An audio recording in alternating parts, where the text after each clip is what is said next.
একসাথে দুইটি ফ্যামিলি ধ্বংস করে দিল আল্লাহ। আমরা পুরুষ মানুষ কাঁদতে পারিনি, আমার বুকটা ফাইটে যায়।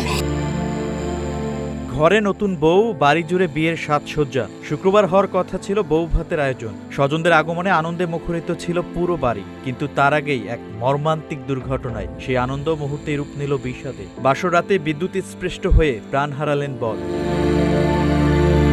বৃহস্পতিবার গভীর রাতে কুষ্টিয়া দৌলতপুর উপজেলার হোগলবাড়িয়া ইউনিয়নের গাছের দিয়ার উত্তরপাড়া গ্রামে এই হৃদয় বিতারক ঘটনা ঘটে। নিহত আনাস একই গ্রামের ইউসুফ মোল্লার ছেলে। স্থানীয় সূত্রে জানা যায়, বৃহস্পতিবার দুপুরে বাহেরমাদি এলাকায় বিয়ে হয় আনাসের। বিকেলে নববধূকে নিয়ে বাড়িতে ফেরেন তিনি। বিয়েকে ঘিরে রাতে চলছিল নাচ গান, আনন্দ উৎসব। শুক্রবার নববধূকে ঘিরে বউ ভাতের আয়োজন থাকায় বাড়িতে অতিথিদের খাবারের স্থান ও প্যান্ডেল তৈরির কাজও চলছিল রাত পর্যন্ত।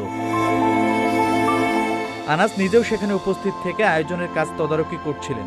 রাত আনুমানিক 2টার দিকে প্যান্ডেলের পাশে থাকা একটি স্ট্যান্ড ফ্যান সরাতে গিয়ে বিদ্যুৎ স্পৃষ্ট হন তিনি। স্থানীয়দের ধারণা, ফ্যানটি আগে থেকেই বিদ্যুতায়িত ছিল।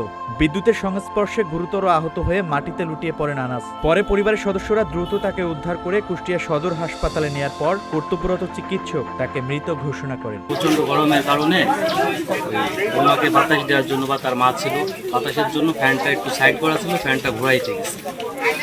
ঘোরাইতে গিয়ে আপনার তারের উপরে পা উঠছে, তারটা লিক ছিল আর কি। পা ওঠার পরে ওই ফ্যান সহ উনি বুকের উপরে পড়ে গেছে। তখন ওখানে অনেক লোকজন ছিল, সবাই মিলে ধরে আমরা উঠাইছি।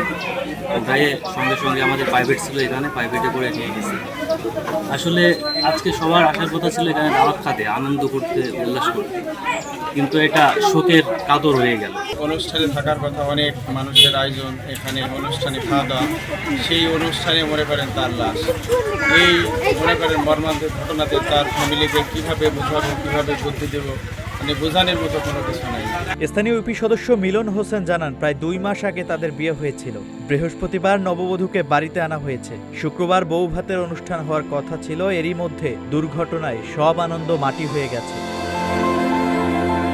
যে বাড়িতে কয়েক ঘন্টা আগেও ছিল বিয়ের আনন্দ, নাচ গান আর অতিথিদের কোলাহল, রাত পেরোতেই সেই বাড়িতে নেমে এলো শোকের ছায়া। নববধূকে ঘরে তুলে নতুন জীবনের স্বপ্ন দেখছিলেন আনাস, কিন্তু বাসর রাতেই নিভে গেল তার জীবন প্রদীপ। বিয়ের আনন্দ মুহূর্তেই পরিণত হলো কান্না আর আহাজারিতে। জিয়ারুল ইসলামের তথ্যচিত্রে Shahin Alam, green TV digital.